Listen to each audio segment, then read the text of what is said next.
love for all, hatred for none, and just Assist the needy and underserved communities. His Holiness is leading Muslim figure promoting peace.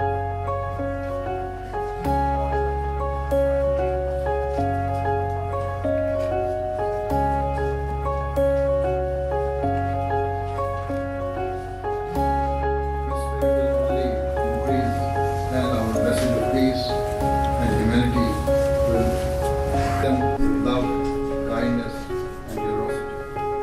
I pray that as the local army Muslim live up to what I have said and personally reflect Islam's core message of love,